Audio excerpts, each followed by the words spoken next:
Good evening, everybody. It's the Sheriff of Tippingham, Simon Holden. Made a mad dash back from Newbury for HHV, the judge. There's the judge. He gave me a good hiding last week. Two big winners. We're going to talk about that in a bit, but I must say, what a day I've had, Judge. I think I've told you before, we are slightly late, but when you hear what has happened today, as many of you know, I did a special card marker 2-day thing. By Friday, get Saturday free.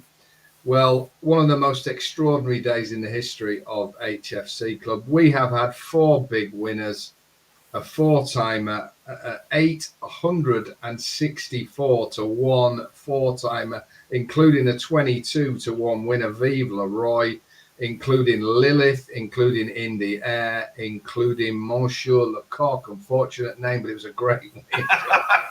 We all love a bit of, there you go, Monsieur. Now, a 4-timer in the last, the judge knows this because I was texting him and various other people. There were some HFC people that were on this. It's been a great day. We could never moan about 864 to 1. However, folks, keep comboing is what we say. So everybody who got it was on combo in the lot. We had a 5-timer going on a horse called All the Glory in the bumper at 9 to 1. Now, if you didn't see the race, it went 3 lengths clear around the bend and 1.12 in running on Smarket's bet. For anyone who does in running, it went ridiculously short. I ain't even going to say what happened, but he would have been second, it turns out. But the eventual second nearly chucked him over the rail. Young John had to stop riding, and he ended up being 4th. So we were there in touching distance. It would have been 9 grand. I've just been saying that a conservative estimate with the 864. I think we've taken out absolutely tens and tens of thousands out of the ring. Now, you've missed today, but the great thing is the card marker's still live for tomorrow. I'm expecting some information at about 8:30 on 2 big runners from 1 yard tomorrow. So I've held them over. The selections will be sent by 9 a.m. If you've already got it, well done today. You'll get them tomorrow by 9 a.m. If you want to come on board tomorrow, there's going to be some huge, huge prices. Now, we're going to do one of the races, but that still leaves loads. So there you go. HFC email also had a 9 to 2 winner up at Donny. And my old mate, the Informer, he had 2 bets, 2 winners, and he gave them as a win double, 7 to 1. HFC, the home of big price winners, often imitated, never better, Judge. Now, after that, let's come to you. You absolutely slaughtered us with the Chris Gordon trained Goodwin racing horse, Akun Risk, who did the business making all in style. And I have to say, goes to Cheltenham with a chance, a decent chance now, but more of Cheltenham soon. And Cap du Nord for Christian Williams. He looks like that indie band guitar. Winners left, right, and centre. The only one he didn't have was the one I tipped, 5-star away. But I put all that, it was obviously setting up my bad luck out of the way. So, Judge, brilliant, absolutely brilliant double. You are the king of the castle, my friend, in HFC terms. Well done. What was the feeling like at Team Goodwin for Akun Risk? Wow. It's brilliant. I mean, what a great ride he was given as well. I don't want to say that Chris Gordon also won that bumper as well, didn't it, today? So he's also in great form, haven't they? So we keep quiet. You're right. You didn't want to say that. That's all right. But I mean, it must have been a great day. It was a great day for the firm. It was a great day for the boss. Everybody was happy. I think everyone had a few quid on it. And what I would say, a great ride. And I mean, he kicked on, got the favourite at it, and I just think he sort of outlasted him, really, battled it. He wanted it more, I thought. And I do think there's another nice race in him. He's certainly progressive. Yeah. And then obviously Captain Order, I think let's say it was a plot job, I think, was the right. And I think the second in that race, Kitty's Light is one to, I think I can see that running well either in a Bet 365 or a Scottish National. You can see that running well later on in the season. So yeah, it was a good day all around, thanks, Si. Yeah, it's been great. So well done, Judge. Now, I can't say too much, but we get plenty of emails in asking when the judge is going to go and be a bigger role in HFC Club. I think we are allowed to say now, Judge, that come the start of the flat season, we are going to be backing you. You're going to have your own YouTube channel. You're going to have your own HFC, service channel, name it what you want. So starting for the flat season, you're going to see a lot more of the Judge folks. And, welcome to the club. Judge, keep them winners coming. That's all we ask for. I've been digging the form book, I tell you. They've really been putting the work in. So I'm looking forward to it. Thank you. Yeah, and we're looking forward to having you, mate. So we're going to do 2 races today. Back to the 2. We're not going to get 3 every. We're nice people. We don't get 3 every week. Now we're going to do the 150 at Newbury. It's a 7 race card, so you still get 6 more on the card marker. And we're going to do the 315 up at Kelso, one of the best races of the year up there. We shall start at Newbury in the 150. It's the Greatwood Gold Cup, a very good race considering we're so near Cheltenham. It's going to be run on soft ground. 10 runners go to post. Judge, what are you thinking? It's a trappy event, that's what I thought. I don't really like anything too much, if I'm really honest. I thought Senior Citizen wasn't very well handicapped, even though it's got calls for him, because it got beaten this race last year and was running off a higher mark. I sort of came down to I didn't really like the Nichols horse on the go in. I think it's soft enough there, and I've preserved. I know he's got a good record in this race. The 2 I got it down to in the end was Dublin 4 and Farinet. Venetia has had a quiet time of it in the last week, but she did have a winner and a second today. But because of the prices sort of contracted together now, I'm quite keen on Dublin 4 at around 5 to 1 now it is. So it's won twice over course and distance, which I think is important here to have course form. It's only £4 higher for winning what I think's not far off the quality of this race here. Had some decent horses in behind. Prefer slightly better ground if I'm really honest, but has won on soft. And I just think it's about time. I've got the beers in, the Guinness, Irish for Dublin 4. Yeah, we better have all 4, is all I'd say. You actually look like a pint of Guinness, Judge, if you don't mind me saying. I do, yeah, you're not wrong. Yeah. Like you, I thought it was a very, very trappy. I don't want to be with Tamarack du Matin on the ground. It's only going to deteriorate overnight and in the morning. I thought yours was interesting. I think Glenforsa's interesting, but I'm going to go a little bit bigger, all the way out to 16 to 1 with a couple of firms here. And the horse is Kaluki. Now, he ran at Haydock last time on desperate ground. I mean, desperate ground in the Grand National Handicap Chase at Haydock, which is what I've already said. And he got pulled up at the 12th. He might as well get pulled up after 100 yards. He never went a yard. The jockey wasn't very hard. I think everything went wrong there. Had he gone much further, I would have said no today. But I don't think too much damage was done there. This is much more his thing. On soft ground at a much shorter trip.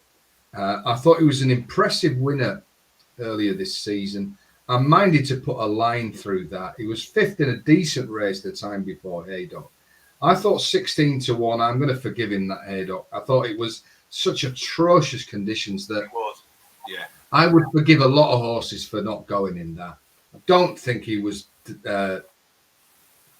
knackered. I think they pulled him up quite early on in the piece. And I think Kaluki, for a slightly better form Hobbsy than he has been really since Christmas. He's having a few winners now. I mean, they're not flying by any means, but they're better than they were. I don't think this is a great renewal of this race. And he sat there at 16 to 1 with a couple of firms.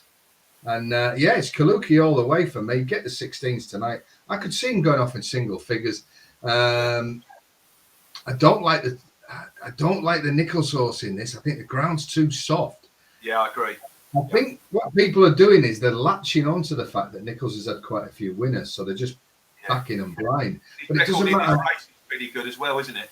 It doesn't matter what form you're in. If your horse doesn't go on the ground, it isn't going to magically go on it. So that's right. It's one of my golden rules. Right. So there we are at Newbury. The judge goes for Dublin 4. You can get plenty of 5s. So doubling 4 at 5s, and I'm going for Kaluki number 5. It's like bingo. This Kaluki 60. Right, let's go to Kelso, and one of their top races of the year. It's a Class 2, the More Battle Hurdle, Bet365 sponsor. 12 go to post. Now this will be Kelso testing going, and when they get round that final bend, you better want to have some stamina left in the tank, because it's going to be a cruel last couple of furlongs here. Now I can see why Metier, a horse that loves deep, heavy ground, is market leader, and obviously he's got a favourite's chance.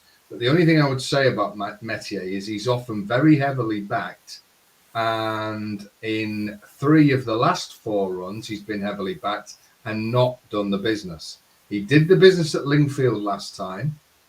I think this is a better race than that, and I don't think he's a mortgage horse at all. He also has a tendency to be very free, and I wouldn't want that in the first half mile at Kelso. So he will plod on, but I do wonder if he's had his gamble landed for the year. And I'd want bigger than 3-1 to be interested in Metier. And I'm going to go right to the bottom of the weights to a horse that's £2 out of the handicap.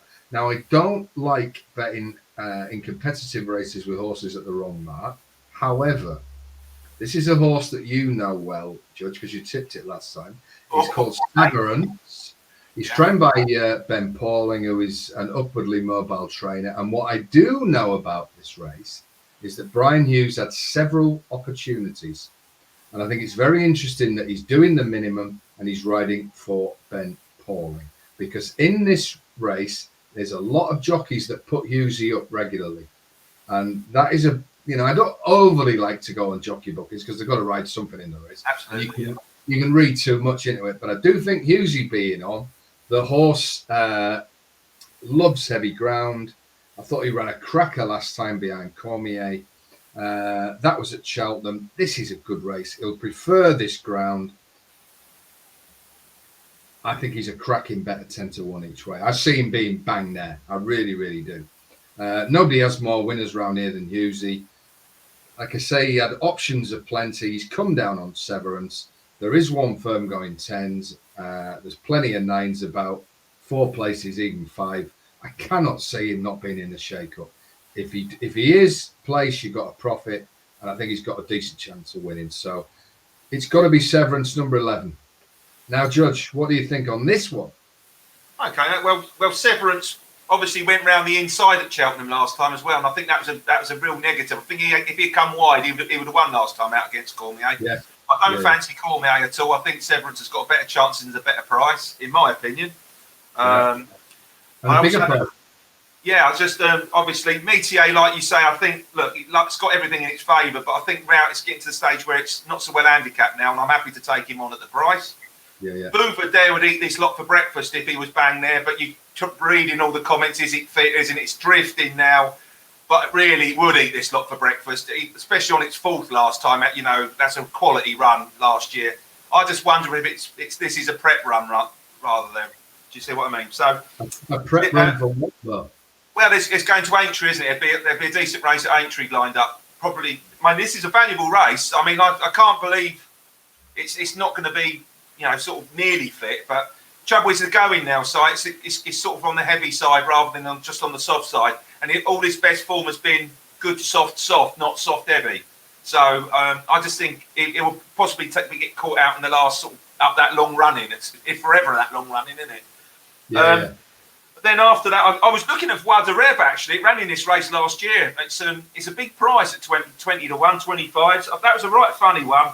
But I come down to, you've got to have a look at the Irish here, because I think it's a line to how they're going to run later. Despite the handicap of putting them up £6-7 for Cheltenham, I like the way this travelled last time, this autumn evening. It come there, and basically he got out Davy Russell. He took it up at the last at Leopardstown, and Davy Russell waited on Call Me Lyrene, and he picked him up over the last. I think if the jockey could have his time again, if he was in the catbird seat, if you like, he possibly could have won the race. Yeah. It's gone up £7, which is quite a bit. But I like the fact they're coming here and missing the county hurdle. They're running for 50 grand against a weaker opposition. The county's not worth much more. And I think round, so is it 6-1 still, 11-2, 6-1 autumn evening? Yeah, you can get fixes, yeah. I think it's just got a strong chance tomorrow. And really, I know we should be going in the spring, but I'm going to go in the autumn evening. Is my bet. Season's greetings from the judge Absolutely. there. So he's going autumn evening. You can get sixes. I'm going for Severance, not for the first time. And then we go back to Newbury. I won't be back at Newbury tomorrow. I went today and rushed back. Thank you, British Rail, for your usual slow and deliberate service. You're going for Dublin 4 in the 150. I'm going for Kaluki at a big price for giving him that awful last run. You're in the boss seat after a great week last week. I'm going to try and play catch up. But before we go, we do want to tell you about a week on Tuesday, a very special Cheltenham online preview for our sponsors, Goodwin Racing, with myself, the judge. Not saying in any order of importance here when I go through the play. I've got to stop you. It's actually next Tuesday.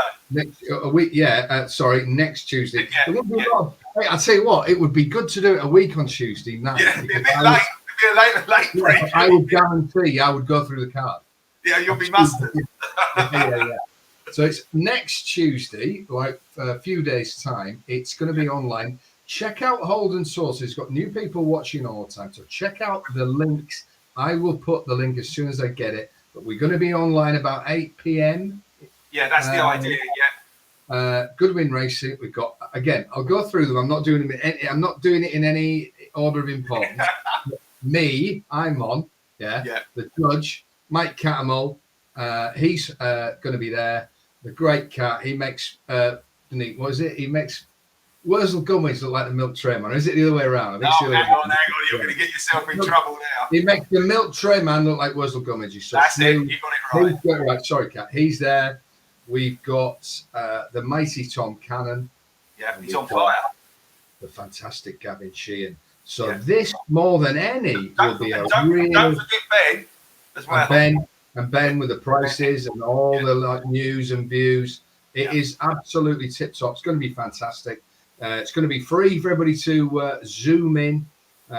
We'll tell you exactly how you can get involved. There are going to be all sorts of extras and ways that you can be betting with Goodwin throughout the Cheltenham Festival. So that sounds like a pretty tasty panel. So watch this space. We'll put all the details in here. But for now, we've got two cracking prices. The judge wants to stay in the chair. We won't be back. I'm right. Can we start? No, we can't start again. We're live. We will be back next week, and I'm going to get the judge's bet of Cheltenham out of him next week, and we'll be looking at the Imperial Cup amongst other races next week. So if I say something's a week next week or not on next week, just take it back a week or add a week. That's the way we work on those. Let's hope your horses don't finish weekly. Or a fortnight. So there you go, folks. It's been a fantastic day. I'm a little frazzled after what's happened, as you're probably gathering. Yeah, definitely. Three's on 1.6, and we get done. But still a massive 800 odd to 1 4-timer landing. So get with me tomorrow at the top link, and we'll see the judge next Friday. Good luck tomorrow, mate. Have a great weekend. You too, mate. Speak and to you shall soon. see you on Tuesday night. Yes, see you soon. Right. Enjoy, everybody. Have a great weekend, whatever you're doing. Back some winners. Take it easy. Soon be Cheltenham. Stick with HOLDENS.